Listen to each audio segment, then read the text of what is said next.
Russia often parades itself as a military colossus, boasting the world's second-largest army that's brimming with an arsenal that should dominate on paper. It has the second strongest air force, only behind the United States, and an inventory of tanks and artillery that no other country can match. Its naval fleet, loaded with more corvettes and submarines than anyone else, should make it a titan in conventional warfare. Yet, the ongoing conflict in Ukraine paints a different picture. Despite overwhelming numerical superiority and massive firepower, Russia struggles to secure a decisive victory over a significantly smaller opponent. This glaring discrepancy between expectation and reality begs the question, just how effective are Russian weapons on the global stage? Part of the reason may come down to Russia's tactics, with another reason being that Ukraine has received substantial support from Western countries as it tries to fend off President Vladimir Putin's ambitions. But there's another reason why Russia's army isn't as strong in practice as it is on paper. Many Russian weapons are bad, so bad that they've failed to keep up with what the West is producing, leading to Russia's soldiers in Ukraine facing heavy losses. It wasn't this way in the past. At the height of the Cold War, Russia's weapons had a reputation for being robust and well-made. They may have well lacked all the bells and whistles associated with American weapons, but they did what they needed to do on the battlefield. They worked. Take the T-34 tank as an example. Introduced in 1940, the T-34 went on to become Russia's most successful tank. It was also a masterclass in innovation, becoming the first modern tank to feature sloped armor, which makes it harder for anti-tank weapons to penetrate the vehicle's shell, and featuring an independent suspension system that made it more maneuverable. That innovation in design, coupled with a focus on functionality, would be a hallmark of Russian weaponry for years to come. The country built nuclear submarines, fighter jets, and could compete with the best the United States had to offer. And perhaps most famously, the AK-47 Kalashnikov, often considered one of the world's most reliable rifles. The AK-47 and its variants have sold 100 million units, and according to military.com, is still the standard infantry weapon for 106 countries. Those kinds of sales don't happen for a poor weapon. They're also indicative of Russian military exports in the past. Through the 1980s, Russia was one of the world's leading weapons exporters, only trailing the United States in terms of pure volume sold. Visual Capitalist provides interesting data here, demonstrating that Russia's weapons exports hovered around the 40 billion per year mark throughout much of the 1980s, before falling to the 30 billion point in 1990 and never recovering. Again, those kinds of sales don't happen unless the buyers are happy with the product. And a happy buyer, in military terms, should indicate that a country is producing good weapons, or in Russia's case, was producing good weapons. The fact is that Russian weapon sales have been declining steadily for years. We saw a hint of this in the 2010s, with Visual Capitalist showing that Russia's exports dropped below the 20 billion mark between 2000 and 2004, less than half of the sales being achieved during the 1980s. A recovery in the years that followed pushed Russia's exports back up to the 30 billion mark. But in more recent years, Russia's weapon exports have declined dramatically. Of course, some could argue that this is only logical. Russia is engaged in a long conflict with Ukraine, so it's only natural that the country will be stockpiling weapons to send to its troops, rather than selling them to other countries. And that would make sense were it not for the fact that the decline began long before Putin invaded Ukraine. According to GIS, a geopolitical analysis and forecasting company, Russia's share of the global arms market dropped from 22% between 2013 and 2017, down to 16% between 2018 and 2022. You'll note these are the 4 years leading up to the Ukraine war, showing that the world's opinions on Russian weapons were declining well before the conflict began. The loss of so many sales to India has been the low light of this period of decline for Russia's arms industry. Between 2018 and 2022, sales to India dropped by 37%. This mirrors the level of sales to 7 more of Russia's 10 largest customers, which collectively dropped by an average of 59%. Only China and Egypt were buying more weapons from Russia between 2018 and 22 than they were between 2013 and 17. This leads us to an obvious question. Why the decline? An April 2024 article in Politico theorizes that the Ukraine war has exposed Russia's weapons for what they really are, revealing its military and weapons-making competence to be a myth. Simply put, those don't live up to the reputation they had during the Soviet era.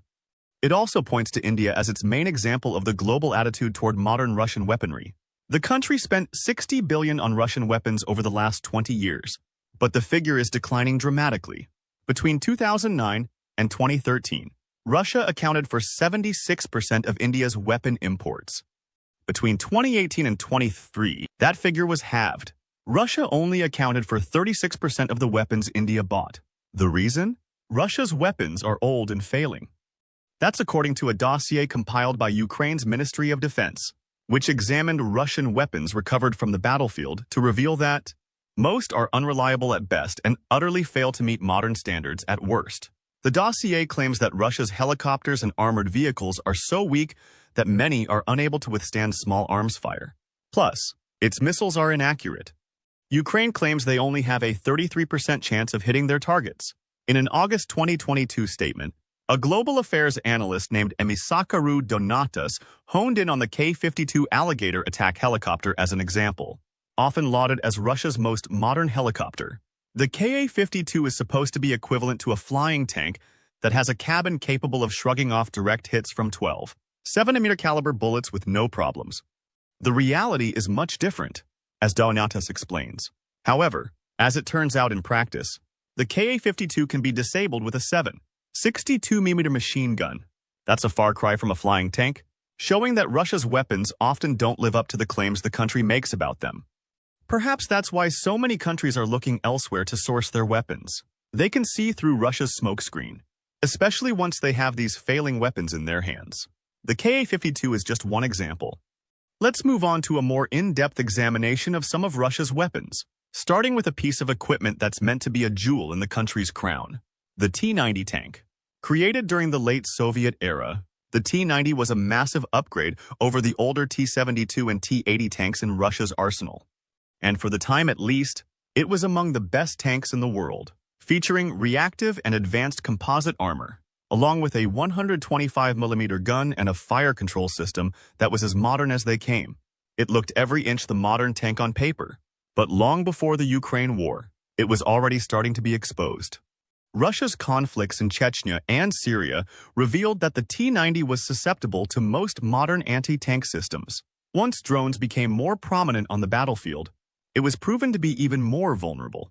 According to the National Interest, the Chechen and Syrian fighters who came up against it say that you don't even necessarily need a modern form of attack to take out a T-90. A standard rocket-propelled grenade or RPG will do the job more often than not. The Ukraine war has exposed the T-90 even further. Not only does it have to face the RPG fire that the Chechens and the Syrians used to destroy several of the tanks, but it also has to contend with modern anti-tank systems like the Javelin. Striking from above. The Javelin is capable of easily penetrating a T-90's armor, leaving it a destroyed shell. Ukraine had received 7,000 Javelins from the United States by April 2022, and it's used them to wreak havoc on Russia's tanks ever since. Russia hasn't been able to respond effectively to this type of anti-tank weaponry. In October 2023, Forbes reported that Russia had lost over 2,100 tanks in Ukraine up to that point, with the T-90 accounting for about 60 of those losses. That in itself is revealing. If the T-90 is supposed to be Russia's best tank, why is it sent so few into Ukraine? Compared to its other, much older tanks, the situation has gotten so bad, according to Forbes, that Russia has been forced to reactivate T-72s, T-62s, and even T-54s and T-55s. Some of those tanks are around 70 years old, and it gets worse. So desperate is Russia to defend its tanks against modern anti-tank weapons that it started relying on what the media mockingly calls cope cages. Vice reports that these cages, which appear to be hastily built using everyday materials before being haphazardly placed over the tank's turret, were first seen in November 2021, when Russian tanks started rolling into Crimea. Lacking any uniformity in their design, the cages appeared to be a desperate attempt to defend against weapons like the Javelin. The concept is simple enough. A Javelin that would otherwise hit a tank hits the cage, with the explosion that follows failing to penetrate the tank. The cope cages haven't worked. If they did, Russia wouldn't have lost well over 2,000 tanks in Ukraine.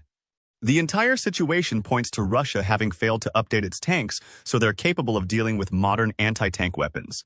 In the case of the T-90, it's not necessarily a bad tank. Certainly not in the context of the Ukraine war. as Ukraine has been forced to rely on T-62 and T-72 models. According to a Ukrainian lieutenant named Alexander Romanchuk, it takes 2 or 3 of those older tanks to stand a chance against the T-90. Rather, it seems like the T-90 is a relic of a form of war that's increasingly not being fought anymore. It may still come out on top when stacked against many other tanks, especially those designed before it, but it's a crowning jewel from the Soviet era that's being repeatedly shattered by anti-tank weapons, against which it was never designed to have a proper defense. Let's switch focus to Russia's missiles. Earlier, you heard Emisakarou Donatis's claims that Russia's missiles aren't particularly accurate. He dug deeper into this claim back in 2022, claiming that expert evaluations of Russian missiles in Ukrainian territory found that the 3 M14 caliber cruise missile, which was launched from the sea, had just a 33% chance of hitting its target. Worse yet, around 30% of these missiles hit civilian targets, rather than the military targets at which they're aimed. A March 2022 report published in Reuters seems to back those claims up. It quoted 2 U.S. officials who spoke on condition of anonymity, and their claims that Russia's missiles were suffering failure rates of up to 60% during the first 2 months of the war. Reuters speculated that these failure rates could be why Russia failed to establish early aerial control, despite having a much larger military. Furthermore, it's why Russia struggled to capture targets quickly in the days before Ukraine was receiving regular support from the West. For context, the U.S. estimated that Russia fired 1,100 missiles into Ukraine up to March 25, 2022. If the 60% failure rate is accurate, that means 660 of those missiles either failed to hit their targets or didn't detonate when they did. According to the military experts Reuters spoke to, a failure rate of 20% would be considered high. A rate of 60% is catastrophic. Defense News speculates that, much as we've seen with Russian tanks, the country's missiles have failed to keep pace with modern developments. In May 2023, it noted that Russian missile strikes against Ukrainian infrastructure were becoming less frequent. That was after a year of the country growing increasingly reliant on missile strikes, which was less a sign that the strikes were working and more a sign that Russia wasn't achieving its objectives. The outlet claims that a typical missile-heavy strategy would see an early bombardment. As we saw during the first months of the war, that would slow down once the missiles had done their job of destroying vital infrastructure and military locations. That's not what happened. A combination of poor Russian intelligence and a lack of modern targeting capabilities, Defense News says, is responsible for this. Simply put, Russian missiles are too easy for Ukraine to shoot down, assuming they even reach their targets in the first place. Perhaps that's why Russia is increasingly relying on older weapons such as its glide bombs to wreak havoc on Ukraine. The country has been taken to converting old 1.5-ton Fab B-1500 and 3.4-ton Fab 3000 bombs by attaching wings to them. The bombs are launched from behind the front lines, with the wings allowing them to glide somewhere close to their targets. They're not particularly accurate, at least compared to the modern accuracy such a modern missile should have. But even if they don't hit their target exactly, they produce such a large explosion that they still cause massive damage. While you could say the use of these old bombs represents a stroke of ingenuity by the Russians, it's also an unintentional confession. Our missiles aren't doing the job, so we've had to come up with other ways to attack Ukraine. So Russia's tanks and missiles are clearly showing their age, and are failing at rates nobody expected before the war in Ukraine began. But it gets worse for Russia. Its air force is struggling just as much as its ground troops. In February 2024, the BBC reported that Ukraine has shot down a staggering 342 Russian planes, along with 325 of its helicopters. That's in figure for a country that's supposed to have the second strongest air force in the world. And again, Emisakarou Donatis highlighted one of the reasons why this might be happening when speaking about the K-52 earlier. Russia's flying tank can be taken down with fairly standard munitions. And it doesn't stop there. According to an October 2023 article on Breaking Defense, the Russian Aerospace Forces, or VKS, are struggling with availability rates after losing so many of its aircraft. But even more worrying for the VKS is that many of the planes it's losing aren't its older Soviet-era Sukhoi and MiG fighters. The more modern Sukhoi models are just as prone to being shot down as the outdated jets it's sending into Ukraine. Breaking Defense goes on to report the accumulation of flight hours in many of Russia's older planes, such as the Su-34, were already in excess of the country's pre-war projections. Those craft were being forced to log more hours in the sky than they were designed to manage. essentially meaning they're running on fumes from a mechanical perspective. That increase in hours also creates a need for more maintenance, with the UK's Ministry of Defence pointing out that this is a problem for the VKS too. This need for extra maintenance is complicated by a shortage of spare parts because of increasing demand and international sanctions. An August 2023 report by RAND offers more details. It says that Russia finds itself in a position where it's still trying to transition away from the Soviet-era aircraft that made it such a powerful aerial force during the Cold War era. It's also struggling to bring new aircraft online. Around half of Russia's fleet is made up of upgraded Soviet-era planes because it isn't able to build new aerial assets quickly enough. So we see the same situation that we saw with Russia's tanks. The country is relying on technology from a bygone military era, which could explain why the VKS has been so unsuccessful in Ukraine. As for flight hours, the Soviet-era platforms Russia is using so extensively in the are generally designed to fly for between 2,000 and 3,500 hours. That's far below the 3,500 to 4,500 hours most modern military aircraft can manage. And even with upgrading efforts potentially extending lifespans, RAND says that many of the planes Russia is losing are already deep within the last 1,000 hours of their service lives. By the summer of 2024, the organization says the VKS will be down to 75% of its pre-war strength, due to combat losses and many of its aircraft's airframes simply aging out. Even more worryingly for Russia, the story doesn't seem to get much better for its newer planes. Take the Su-57 as an example, a stealth fighter that's supposed to be among the best fifth-generation fighters in the world today. The Su-57 basically hasn't been used in Ukraine. Part of that is down to Russia simply not having many of the aircraft. It only had 10 available to the VKS at the beginning of 2023. But even then, 10 Su-57s should have been able to wreak havoc on Ukraine. Russia claims the jet is one of the best of its kind, as well as being the first Russian jet to feature stealth technology. It should be featured in the war, but it isn't.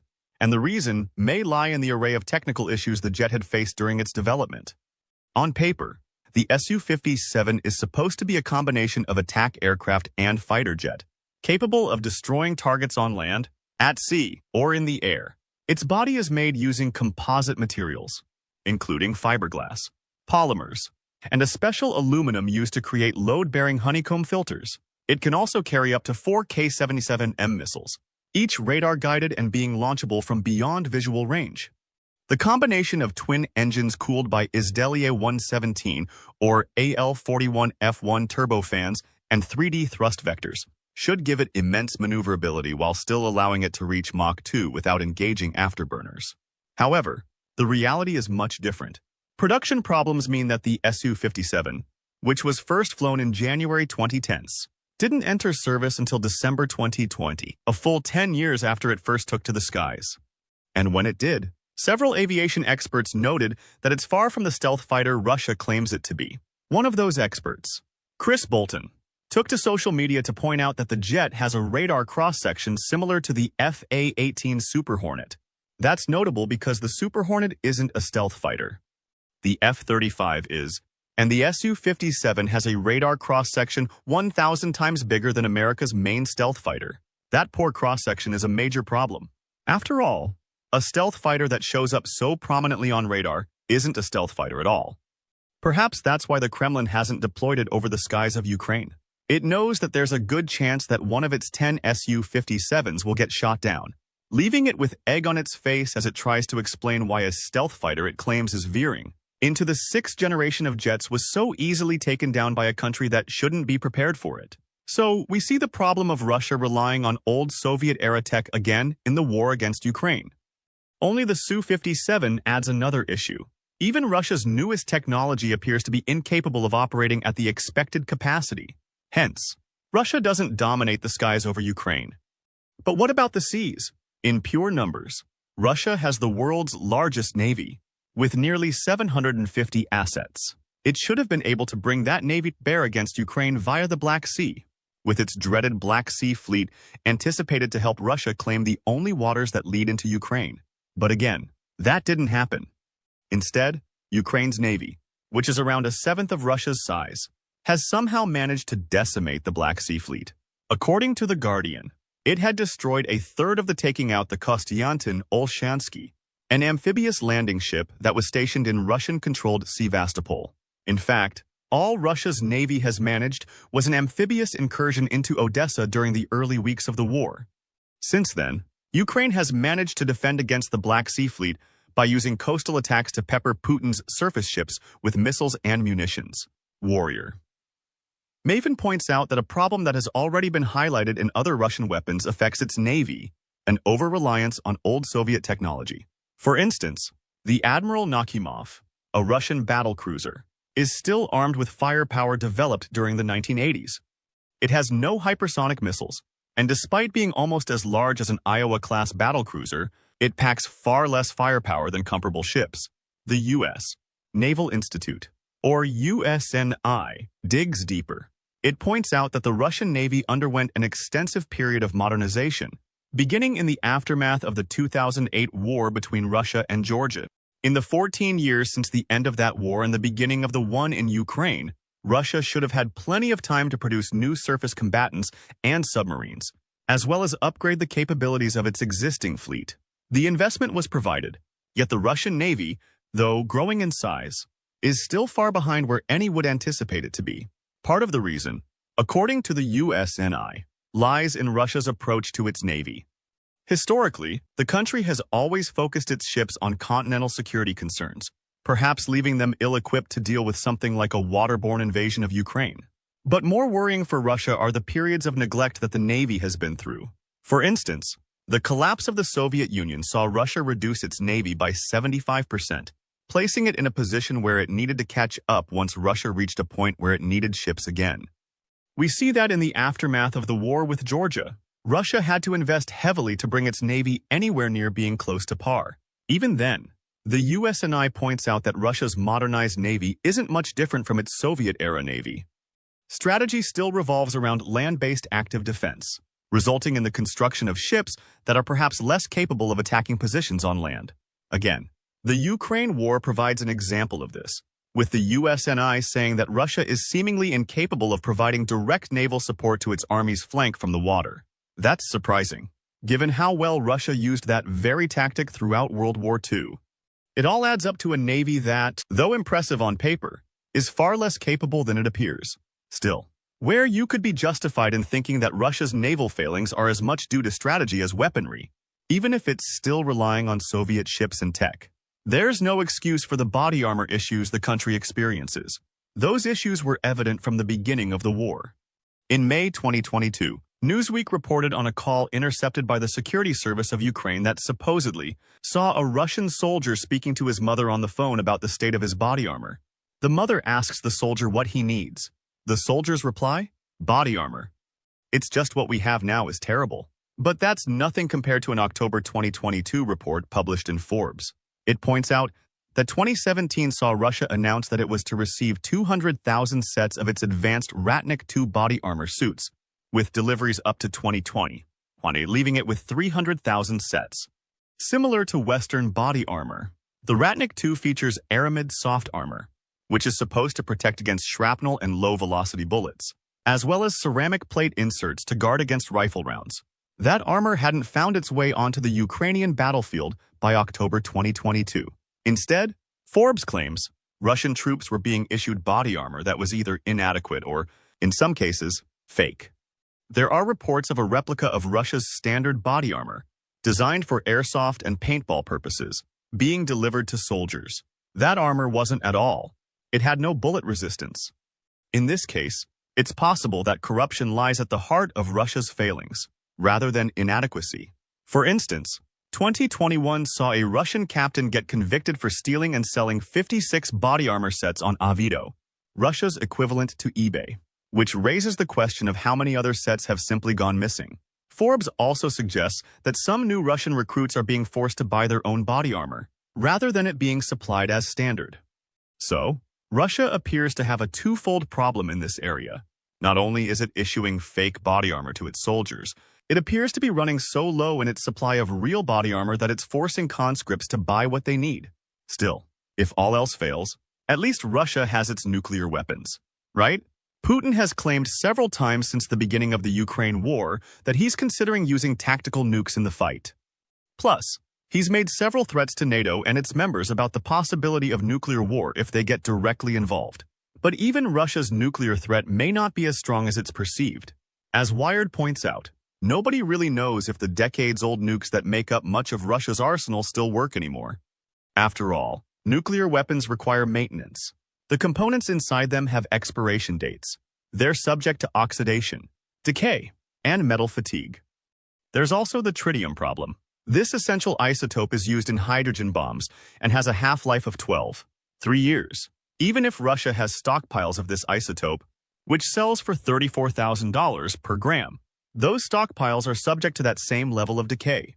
Given what we've seen already, with Russia falling back onto so much of its old Soviet tech to make up for its modern weapons either performing poorly or not at all in Ukraine, can anybody guarantee that it's been maintaining its nuclear weapons? Or is it sitting on a decaying stockpile of nukes, many of which would deliver little more than a fizzle if they were launched? But we can only speculate. What is clear is that corruption, a focus on developing prestige weapons such as the Su-57 that don't appear to work, and a reliance on old technology are the main reasons why Russia's weapons are so bad.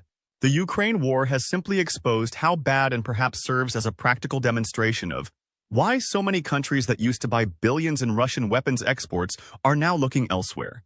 But what do you think? Are Russia's weapons really as bad as they appear? Or has the struggle to take Ukraine down to tactical factors? Will Russia still win the war, even if it's relying on outdated weapons? Tell us what you think in the comments. And thank you for watching the video. Now, go and check out why all Russian weapons are a failure, or click this other video instead.